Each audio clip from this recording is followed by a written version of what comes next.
Hello, you amazing people.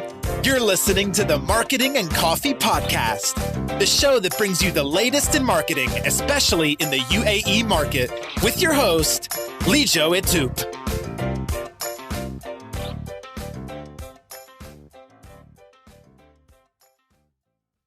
Hi, Ibrahim. Welcome to Marketing and Coffee Podcast. It's great to have you here. Thank Uh, you very much for having me. yeah, it's been ages since we met face to face, and we are meeting now through a Zoom call. So change in time, change in the world order. So I guess we are meeting in completely new situation. Yeah, we have been, in Nokia, so many different voice calls and different conference calls. But I Yeah. believe the world is changing now. Everything will be virtual like this. Let me introduce Ibrahim. So one of the things that I remember Ibrahim was when we had done a trip, distributor trip to Berlin, and his on-the-spot innovations of a experience that we were doing for showing to the distributor the upcoming devices with the experience. He had done some amazing innovations to showcase that, and that in my mind, what a Ribam Ibrahim innovation, and that's what it did. So his entire experience in product ideation, creation, marketing, go-to-market. He founded Mr. Usta 6 years back, and today it's part of the Majid Al Futtaim family. I know that how much he has gone through to bring it to here. So I thought that no better person to take us through the entire portfolio of the way this works, of how marketing works through the journey. It's always very difficult or easy. So Ibrahim, I felt is the best fit to answer these questions. So thank you again, Ibrahim, coming here. To start with, right now, COVID times, how has it affected you or not affected you? Or all the things for you? Actually, it affected us in terms of business big time, and in terms of project also it affected us big time. The reason is, in terms of business, we are our service providers going to people's houses, and as people are on isolation, they don't want any stranger to come their houses and do the services. And if there's no emergency, people stop buying. And also there's an economic slowdown too. They don't want to spend on luxury. They don't want to spend on different services that they don't immediately need. So in terms of business, we are really affected. Of course, in terms of other partnerships and agreements and other projects, investments, we are affected too, because people were kind of in a shock and they don't know what to do. When you reach everyone, they say, let's wait a couple of more weeks and we will see how it will change, and then we can make decisions.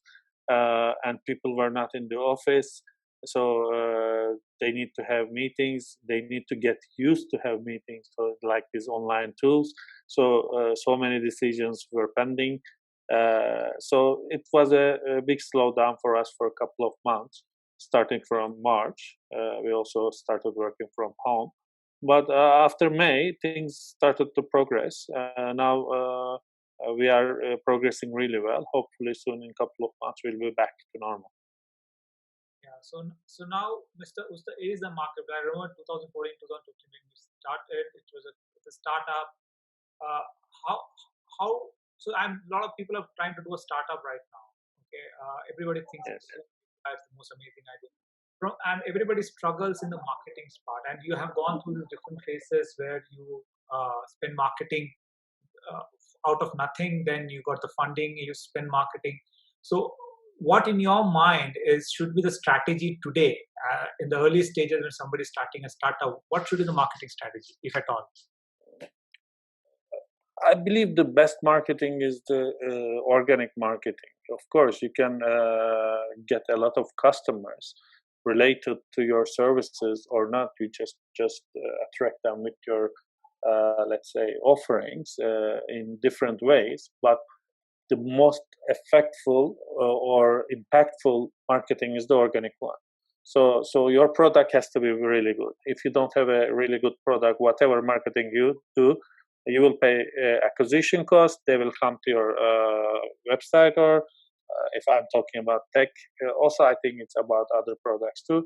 They will use it once, but they will not use it again if the product is not serving their needs. So creating a very good product is very important. The second one is also how you explain this product to the customers. If you have a very amazing product, but you cannot show it benefits, or you cannot demonstrate how they can really benefit from this product, then it will be a very big problem for them as well. So they need to really understand when to use your product, what are the reasons. After that, I think when I started, cost of acquisition on digital platforms were really low, and it was easy to get customers from digital platforms like Facebook, Google, and other channels. But by time they started to be really expensive, a lot of competition came. They are not really have to be your direct competitors because it's an ad space. So to get some ad space, you need to pay a lot of money per clicks. As an example, for moving, if you are trying to find people who are moving, we were paying when we started like 0.5 dirhams per moving per click, and recently you can pay up to 40 dirhams depending on the day of the time for a click. So you need to create a really 360 strategy on organic, digital, and they had to balance really well. Interesting. On the point of competition and starting early on the digital ads, you were one of the first companies in here who started on this entire concept of service. So there was a part of, it's not like consumers were educated, or was one of the first platforms, right, where you could hire people, or was there competition at that point of time? Yes, overall house services marketplace, we were the first. There wasn't any other. And I always say in every interview, I said, the biggest challenge I had was changing people behavior and mindset, because when they are used to book service through phone, through SMS, later through WhatsApp and through friends, to give them that trust to book services with an application, even pay for this service upfront, then wait for a service provider to come and give you service. This is a really big change on their behavior and habits. So it took us really long years to educate both sides of the marketplace, the service provider side and the customer side. It was slow, but we are there now. Okay, because so in between, with the cost of acquisition coming down for you, how good was retention for you? Was it easy retaining the customers, or was it that people were dropping off after the first service because I didn't understand this process? How easy or difficult is retention for you? Yeah, at first I was thinking I can solve everything with tech. So I was thinking I will have one customer support team and the rest will be on tech. It is a very easy interface. Everyone should understand to post a job. And why should they need to call me or me guiding them, because it's as easy as it gets. But that was also another mistake I did. People really want human touch. When I started to do everything on tech without this human touch or customers after sales service, people were trying with the smallest, let's say, a problem they have, they were dropping. They were not coming back also. For example, if you call them 10 minutes later, after if the service providers arrive 20 minutes later, they think that you are a very bad company and they don't want to use you anymore. But if you call them and tell them, sorry, we are stuck in traffic and we will arrive 20 minutes later, they accept it and they continue using it because they see that you give them a value. So this human touch is always very important. And after that, when I started putting this human touch there, the retention got better. At first, it was really bad. And the other way I get retention better is quality of services. First, it was an open marketplace. and everyone can join this marketplace and give services. So it wasn't easy for me to control the overall quality of the services. But then we changed the model, we pivoted, we made it a controlled, closed marketplace. So we are working with less service providers, but bigger service providers, and the similar quality of service. So when people see that every time they get the same quality, even service providers changes, the scope of the job is the same, the quality of the job is the same. So they got used to our brand and our quality of service, and they start trusting us. When we created this trust element, the retention got even better. Interesting, because the last 2 years, this segment has become extremely competitive, with Urban Clap coming in and doing heavy discounting and for customer acquisition. I personally believe that's kind of a short-term strategy. Do you really believe that's the way to go forward, like for a new company that's coming in? Because a lot of startups will come in a category that is already crowded, and may not have advantage that you had, that not many existed during that point of time. So how should they be looking at a strategy of entering a market that is very crowded right now? I think that's a really good question. My answer would be, I saw in the last 6 years more than maybe 50 different applications coming in the market, and they disappearing after 6 months. And one of the reasons is this: to get those people who are going after offers and after very cheap service, if I may say, is very easy. You spend a little money, but they are not loyal to you. If anyone comes in the market and makes another offering, they will go there. So you cannot retain them easily. So they are always they are not the majority of the people. So they might really give you wrong reports or wrong feedback about the market. So you do a very good discount campaign, and suddenly you see a lot of customers coming on board, registering and using services. As soon as you finish that campaign, they are leaving you because there is another one.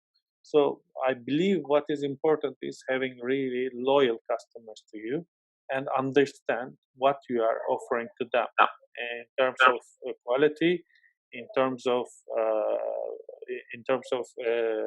brand, and in terms of convenience. So most of the people want convenience and they want ease of mind, and they are happy to pay a little more than what they are paying in the market. So we never promised our customers that we will be the cheapest in the market, and we don't have any communication like this, and we will not be. These people who have a lot of big deep pockets, they actually really hurt our sector as well, because to give very affordable or cheap service, you have to work with the cheap service providers, and you have to give bad quality of service. So when customers buy these services, they think they are going to buy a good service with this price, but at the end they are seeing that the service quality is really bad. They use it once, and because of that, we saw most of the customers losing trust or faith in online service providers, not only that company. So they started to generalize. All of them are like that. They are saying if you buy the service online, the quality automatically will be very bad, because these are tech companies. These are not service companies. So it hurt the market. Still, they are there, but as you have said very rightfully, it's a very short-term strategy. You cannot keep those customers, and the cost of acquisition you paid for those customers, it's just a loss for you. And also I saw you along the way pivot a lot, and that's what I'm at. So and not go completely out of the core service that you provided, like moving or where manpower was involved. And a lot of times I've seen people pivoting into a complete new segment and not in line with their core business offering. So you have added services, you pivoted into different services. What do you think people should look at in terms of strategy while pivoting out of when they started off with? Like when you started off with, there was a set of services that you were offering, right? You're much bigger in terms of the offerings today, right? And also you collaborated with a lot of other companies, be it Dubai now, Yes. Dubai government, or Creating. I recently saw it on Creating Barrel. So there were so many Yeah. things that you're doing. So what are the things that, from a marketing point of view or strategy point of view, that people should look at while pivoting from their present business? Yeah. Recently, not recently, previously, last maybe 10 years, most of the investors, even big investors, were looking at the growth numbers. So even people now call it a growth bubble. So if you are acquiring a lot of customers and if you are not making any revenues or if you are not profitable, it wasn't important. And they were thinking everyone will be a Facebook. So just acquire the customers. One day you can find a way to turn it to the revenue. But it doesn't happen, 99% of the cases. So because those customers, if they are not interested in your product, they will never pay you. And it's not easy to find a way to make those customers work. So for us, we started also get a lot of customers. But as you said, we have maybe not very clear message to them what we are doing. We had a lot of different categories, even unrelated to home. But we wanted to focus, then we changed our business model and pivoted. We focused on really what people need and what people look for conveniences, like moving, cleaning. These are very, very stressful things. When your home is dirty and you need to get it cleaned, or during a moving exercise, you are very, very stressful. So people really need convenience here and need to trust you. So instead of growing, we started to focus on giving good services and increase our profitability. And how it happened is we need to lower our cost of acquisition and increase our take rate. So if we give good services to people and increase the customer lifetime value of a customer, instead of that customer puts one job and we are making a small commission, we started to get 5 jobs from this customer. So as we are paying a low cost of acquisition and we are getting higher customer lifetime value, so we started to be profitable per customer. So this is basically what I'm telling is unit economics. So we pivoted to fix our unit economics. Our unit economics at first a little was wrong. Our cost of acquisition was higher than our customer lifetime value. How we fixed it is, to be honest, we stopped very expensive digital marketing that makes our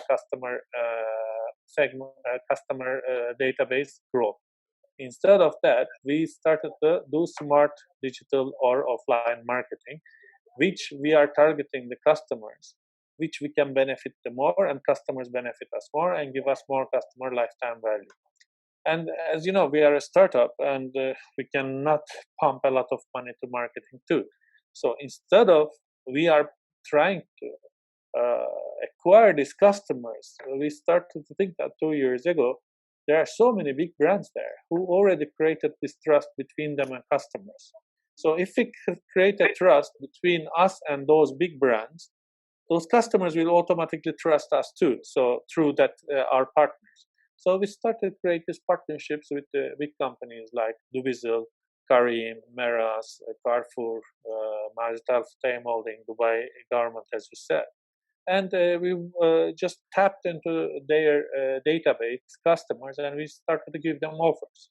Even we did it with big companies like as a company benefit program. So if you're part of one company as a company benefit program from HR, we give you some advantages and you start using us. So trust element we automatically solved. And we started to do revenue sharing with these big companies too. But those revenue sharing was much more less than what we were spending on cost of acquisition on the digital platform. Because in the digital platform, when you spend money, you are not sure that if this money will return to you, if it's not a customer that is worth it. But with these partnerships and revenue sharing, you share the only revenue after you make the money. So in terms of cash flow, in terms of customer acquisition, it's much more effective and much more productive. So we decreased our cost of acquisition nearly 80 to 90% and increased our let's say revenue per job around 60%. So our unit economics looks much better right now. So basically, a good referral referral marketing that really worked on people who were willing to partner with you and eventually get a share out of this. But so what was the strategy? Like you said that instead of giving one service, and I keep telling that even if the cost of acquisition after acquiring the consumer, make sure you increase the lifetime value. They buy 5 times, 6 times, 10 times. So how were you making them make them buy 10 times? Like, was it email? Was it verbal communication, call center? What were you doing? What was the strategy behind that? Couple of initiatives we run there. One is, of course, through tech. If you know someone is moving, you definitely know they will need painting or pest control or AC service as well, and handyman service as well. So through the application, first we are offering them some offers with these categories too. Moving is an important category for them. Second one, also when we see these people are also posting some other jobs, when they are reaching our call center, we never do hard calling. We don't call people to sell our services. We don't believe in that. But when they call us, when they tell us they have a problem, how they can solve it, we started to tell them, if you get this service, you can buy this service also with a discounted price. So we started cross-selling through our call center and CRM system as well. And third one is, of course, we do a lot of data mining and computer learning in our database too. And we are looking when people are moved last year, are they going to move again this year, because most of the contracts are 1 year. And we were looking when they buy last AC repair and what kind of ACs they have, or when did they buy a landscaping. So, and we are finding these other categories, or we are trying to even sell same service after some period of time to these customers and reaching them through push notifications and emails to sell this service.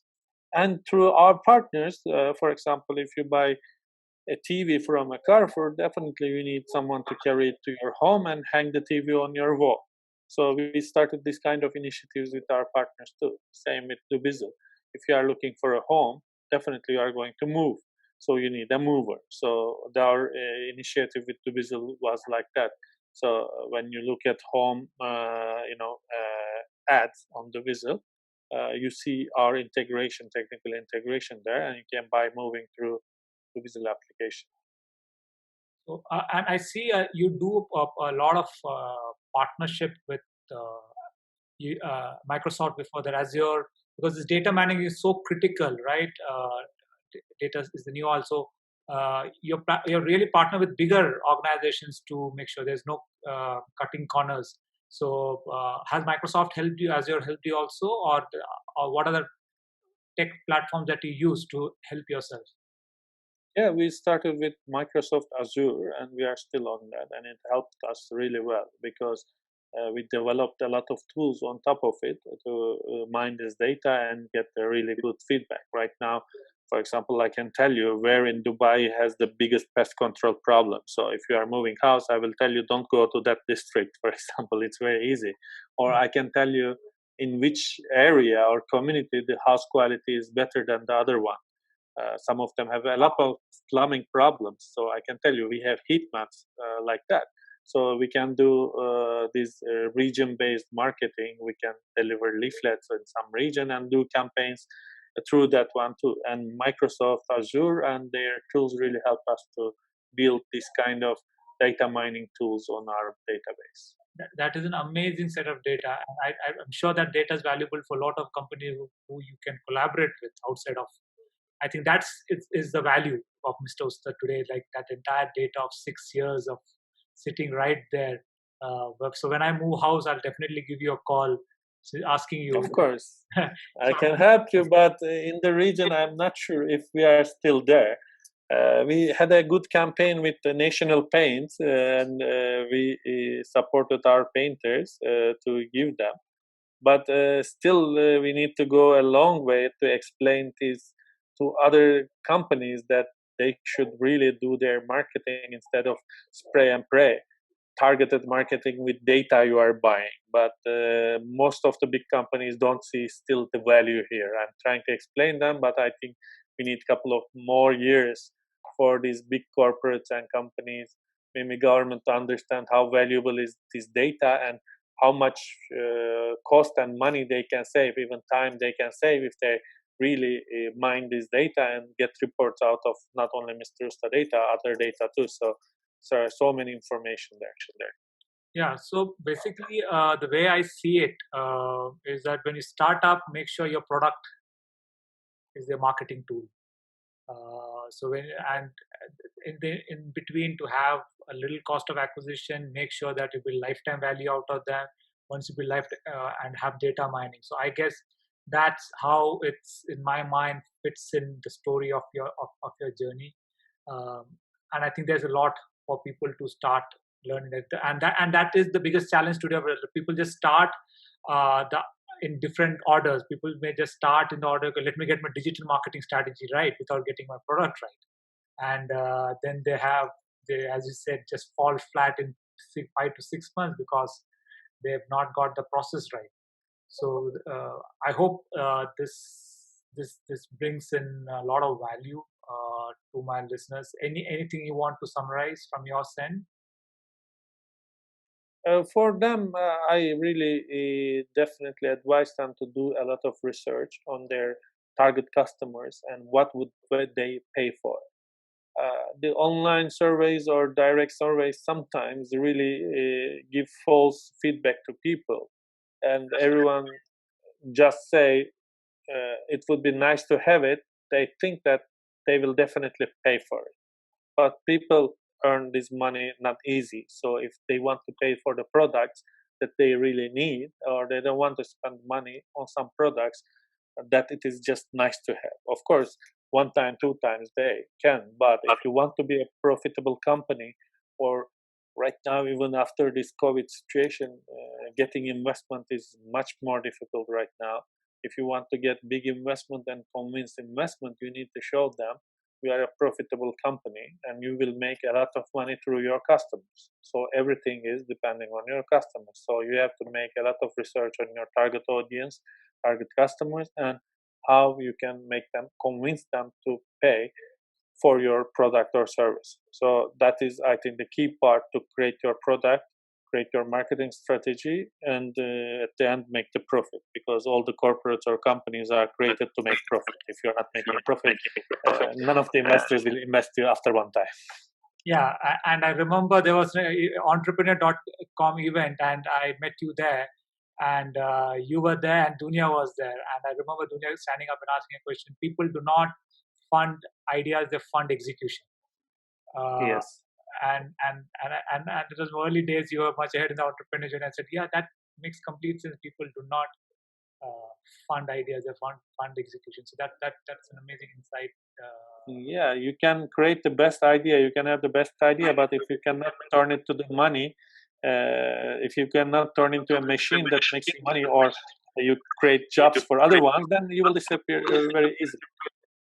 Excellent. So on that note, thanks so much, Ibrahim, for coming. Thank you. And I'm sure there's a lot of value to this. It's my pleasure, anytime. And I'm open on LinkedIn and other platforms if anyone wants to reach me and talk to me about anything.